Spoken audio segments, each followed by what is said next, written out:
You, John Fitzgerald Kennedy, do solemnly swear I, John Fitzgerald Kennedy, do solemnly swear that you will faithfully execute the office of President of the United States that I will faithfully execute the office of President of the United States and will, to the best of your ability, and will, to the best of my ability, preserve, protect, and defend the Constitution of the United States. preserve, protect, and defend the Constitution of the United States. So help you God. So help me God.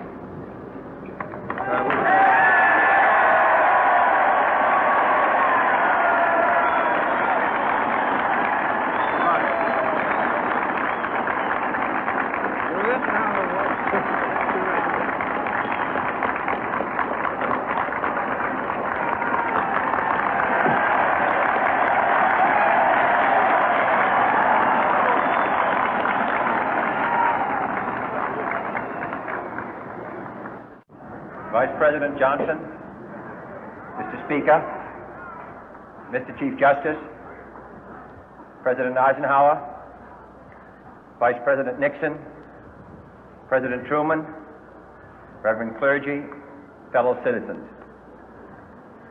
We observe today not a victory of party, but a celebration of freedom, symbolizing an end as well as a beginning, signifying renewal as well as change. For I have sworn before you and Almighty God the same solemn oath our forebears prescribed nearly a century and 3/4 ago. The world is very different now, for man holds in his mortal hands the power to abolish all forms of human poverty and all forms of human life. And yet the same revolutionary beliefs for which our forebears fought are still at issue around the globe. The belief that the rights of man come not from the generosity of the state, but from the hand of God. We dare not forget today that we are the heirs of that first revolution. Let the word go forth from this time and place to friend and foe alike that the torch has been passed to a new generation of Americans born in this century, tempered by war, disciplined by a hard and bitter peace, proud of our ancient heritage, and unwilling to witness or permit the slow undoing of those human rights to which this nation has always been committed and to which we are committed today at home and around the world.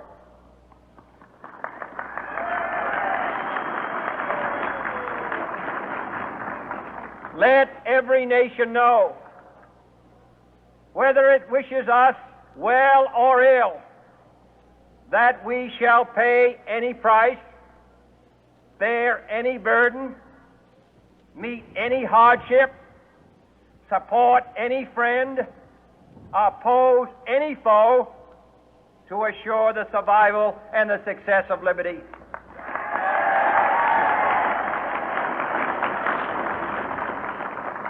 This much we pledge and more. To those old allies whose cultural and spiritual origins we share, we pledge the loyalty of faithful friends. United, there is little we cannot do in a host of cooperative ventures. Divided, there is little we can do, for we dare not meet a powerful challenge at odds and split asunder. To those new states whom we welcome to the ranks of the free, we pledge our word that one form of colonial control shall not have passed away, merely to be replaced by a far more iron tyranny. We shall not always expect to find them supporting our view, but we shall always hope to find them strongly supporting their own freedom, and to remember that in the past, those who foolishly sought power by riding the back of the tiger ended up inside.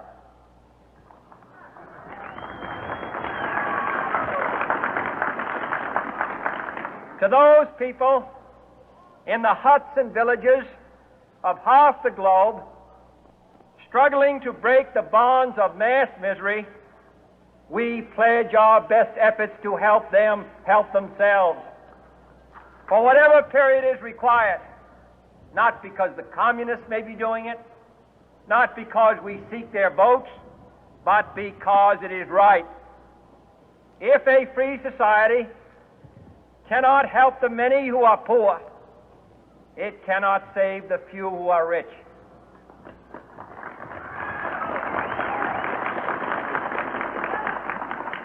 To our sister republics south of our border, we offer a special pledge to convert our good words into good deeds, in a new alliance for progress, to assist free men and free governments in casting off the chains of poverty. But this peaceful revolution of hope cannot become the prey of hostile powers. Let all our neighbors know that we shall join with them to oppose aggression or subversion anywhere in the Americas. And let every other power know that this hemisphere intends to remain the master of its own house.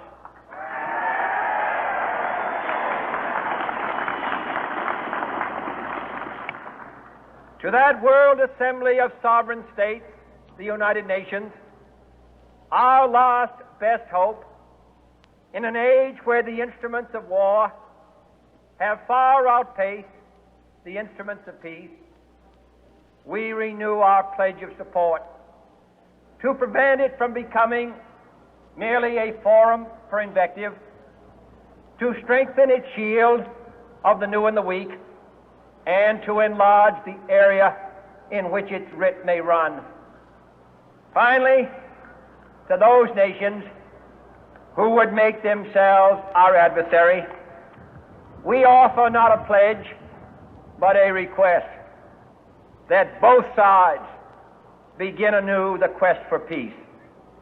Before the dark powers of destruction, unleashed by science, engulf all humanity in planned or accidental self-destruction, we dare not tempt them with weakness, for only when our arms are sufficient beyond doubt can we be certain beyond doubt that they will never be employed. But neither can two great and powerful groups of nations take comfort from our present course, both sides overburdened by the cost of modern weapons, both rightly alarmed by the steady spread of the deadly atom, yet both racing to alter that uncertain balance of terror that stays the hand of mankind's final war. So let us begin anew, remembering on both sides that civility is not a sign of weakness, and sincerity is always subject to proof. Let us never negotiate out of fear, but let us never fear to negotiate.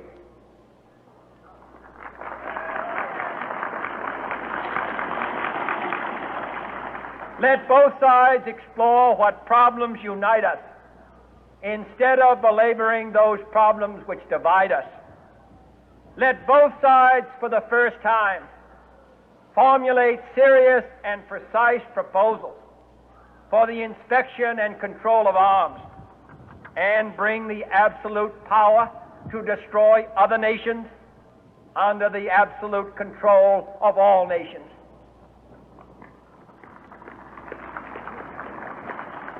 Let both sides seek to invoke the wonders of science instead of its terrors. Together, let us explore the stars, conquer the deserts, eradicate disease, tap the ocean depth, and encourage the